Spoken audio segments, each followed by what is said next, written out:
Let's talk about what is happening in the United States. There's been a breakthrough in the tariff standoff between the US and China. Treasury Secretary Scott Bessent and the US Trade Representative will meet with Chinese officials in Switzerland this weekend. Now, Scott Bessent says that the focus will be on de-escalation. Well, I think that this is what we're going to do in Switzerland is we've agreed to talk. Then on Saturday and Sunday, we will agree what we're going to talk about. My sense is that this will be about de-escalation, not about the big trade deal. While many countries received a 90-day reprieve for Liberation Day tariffs above the baseline rate of 10% last month, the US, of course, increased the overall penalty on Chinese goods to 145%. Beijing responded by raising tariffs on US goods to 125%. Now, Donald Trump was asked about the talks today. This is what he had to say. We'll see. I mean, look, it's... We were losing $1 trillion a year. Now we're not losing anything, you know? That's the way I look at it. We were losing with China on trade $1 trillion a year. More, actually. 1.1. But let's say $1 trillion. You know what we're losing now? Nothing. That's not bad.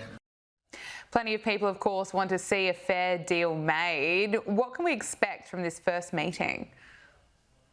Well, I think Scott Bessent has proven himself time and time again throughout his long career about the type of negotiator he is. And Donald Trump and Scott Bessent are both on the same page, and they're very clear. This is about leveling the playing field, because it's not that China just has, or, you know, other countries don't have tariffs on us, we have tariffs on them, vice versa, however it works, right? It's that China engages in things like debt trap diplomacy, currency manipulation. They ship things to Mexico so that they can bypass tariffs because of the United States-Mexico-Canada agreement that Donald Trump got in his first term, right? So there's a lot of different things that we have to do right now over the next 4 years to level that playing field. There is a lot of talk domestically. Mike Pence said it, you know, cheaper goods is part of the American dream. People are worried about these tariffs with China. At the end of the day, there is no cheap good that is worth the expense of losing all of our manufacturing and losing to China in this trade war. So I'm hopeful for these talks. I think that they're not going to back down. It's a game of chicken, and I think China will back down first. Okay, we will wait and see. I suppose those talks have happened sooner than expected, some might say. But Donald Trump has also announced that the US will stop bombing the Houthi rebels in Yemen, claiming that essentially the Houthis have surrendered. And the president says that they just don't want to fight anymore. We had some very good news last night. The Houthis have announced that they are not, or they've announced to us at least, that they don't want to fight anymore. They just don't want to fight. And we will honor that. And we will stop the bombings.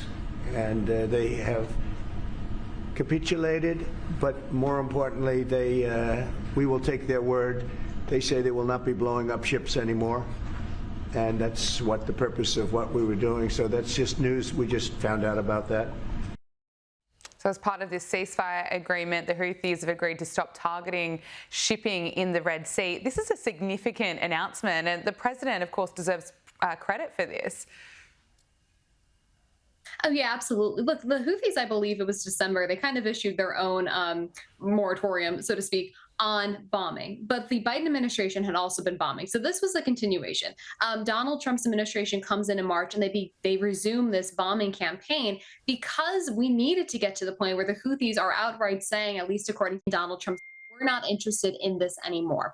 That being said, there's talks that Israel was not made aware of these discussions between the Houthis and the United States. And I like Donald Trump's response. Basically, he said, look, they're not going to go after the United States. Things are good between us. That's all I care about. That's the type of president that Americans elected in November. America first. We only care about what's going on with us unless, you know, something dramatic happens. Absolutely, and that is what we are seeing with President Trump in power, America first. And even though Joe Biden thinks that Donald Trump has achieved nothing triumphant, there's been so many achievements, such as closing the border and following through with his deportation promise. The Trump administration has deported more than 150,000 people since Trump took office on January 20, delivering on a key election promise. And the administration has also encouraged illegal immigrants to leave voluntarily. We know that many on the left people, they want to see people who've come to America illegally stay in the country. So much so, they're making a song and dance about it and protesting. This is the latest video of lefties singing in protest outside Delaney Hall Detention Centre in New Jersey. Some are even holding up stop signs demanding that deportations stop.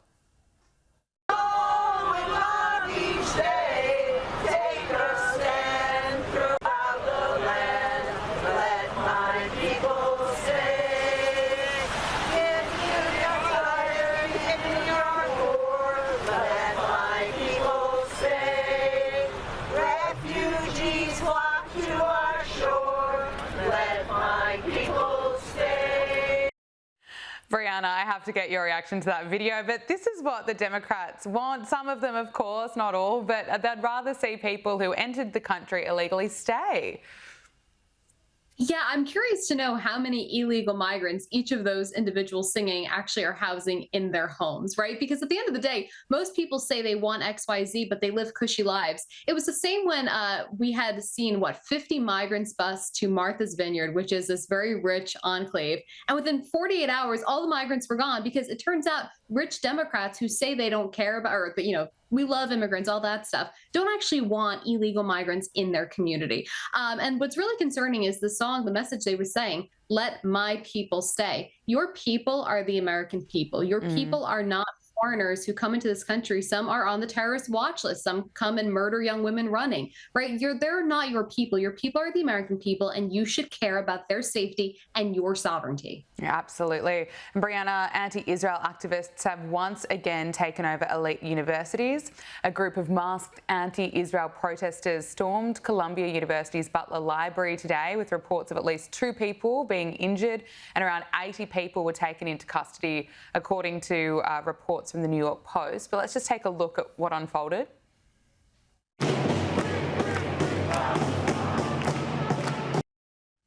Despite the threat of funding being pulled, this elite university is just failing to stamp out anti-Semitism.